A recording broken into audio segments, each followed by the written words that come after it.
course ထဲမှာကျတော့အခုအဓိကပါတာကျတော့ layer ပါတယ်ပေါ့ about layer ရဲ့အကြောင်းကိုဒီရှင်းပြပေးထားတယ်ပြီးတော့နောက်တစ်ခုကကျတော့အကိုတို့ဒီ brush အကြောင်းပေါ့ဘာတွေဘယ်သူတွေကို recommend ပေးခြင်းလဲဆိုတော့ကျွန်တော်ဒီကြော်ညာ design တွေကိုဆွဲရတာဝါနာပါတယ်ပြီးတော့ movie design တွေဆွဲရတာဝါနာပါတယ်ပြီးတော့နောက်ဒီ graphic design ပေါ့ကျွန်တော်တို့ဒီသူများတွေလုပ်ထားတဲ့ design တွေကိုကြည့်ပြီးတော့ကိုယ်ပိုင် creation နဲ့ graphic design ဆွဲခြင်းနဲ့ပြီးတော့နောက်တစ်ခုပုံတွေကို editing လုပ်တာလဲဝါနာပါတယ်အဲ့ဒီအပြင်ကိုဒီကိုကတော့ပုံဆွဲတာဝါနာပါတယ်အဲ့ဒီပုံဆွဲတာကိုကျွန်တော်တို့ကဒီလူပုံစံအဖြစ်ပေါ့အသက်သွင်းခြင်းနဲ့အဲ့ဒီပုံစံမျိုးဖြစ်လူပုံစံဖြစ်နဲ့ award တစ်ခုဖန်တီးခြင်းနဲ့သူတွေအတွက်ကို recommendation ပေးခြင်း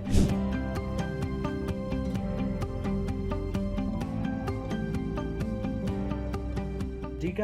ဒီဟာတွေကိုကြည့်လိုက်တဲ့အားဖြင့်အကိုတို့ဒီ layer ဆိုရင်လည်းကွာ layer ကိုကြည့်လိုက်တာနဲ့ planning mode ကိုဘယ်လိုမျိုး effect နဲ့တွဲသုံးလို့ရလဲနောက်တစ်ခုကကြတော့ဒီအောက်ကနေ layer style layer effect ကိုဘယ်လိုထည့်သုံးလို့ရလဲ image တစ်ခုကိုအကိုတို့ကဆက်စားခြင်းမှာပထမ course မှာတော့အကိုတို့က foundation အခြေခံပုံစံ flat ပုံစံတိုင်းသွားခဲ့တယ်အခုဒုတိယဒီ course မှာကြတော့အကိုတို့ဒီ image ကိုဘယ်လိုမျိုးကြည့်ကောင်းအောင် color တွေဘယ်လိုထည့်သုံးမလဲအဲ့ဒီဟာကိုပို့ပြီးတော့လှအောင်ဘယ်လို effect တွေထည့်သုံးမလဲဆိုတာတွေကိုထည့်ပြပေးထားတာပေါ့တဖြည်းဖြည်း step by step ပို့ပြီးတော့တက်လာတာပေါ့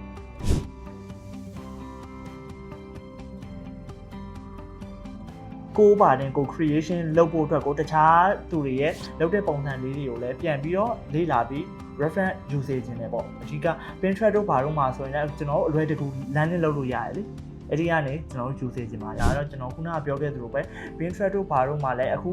ကျွန်တော်တို့က foundation ပြီးတော့အခု color တွေလက်စထည့်ပြီး layer တွေလက်စသုံးလာပြီးပြီးတော့နောက်တစ်ခုကကြတော့ဒီခုနကပြောခဲ့သလိုဒီ object တွေကို remove လုပ်တာတွေပြီးတော့နောက်တစ်ခု brush tool လေးတွေနဲ့အရေးထည့်တာတွေဘာတွေကလည်းစလာပြီးဆိုတော့ကျွန်တော်တို့အနေနဲ့ကဒီ Pinterest မှာစပြီးတော့ landing လုပ်စေချင်တာပေါ့သူများတွေဆွဲတဲ့အယူဆတွေကဘယ်လိုသွားလဲ composition တွေကဘယ်လိုသွားလဲအဲ့လိုမျိုးစကြည့်ထားလိုက်မယ်ဆိုရင်နောက်ပိုင်း tool တွေလာတဲ့အခါမျိုးတွေမှာကျွန်တော်ဆွဲတဲ့အခါမျိုးတွေကြာရင်ကျွန်တော်တို့အဲ့ဒီသူတို့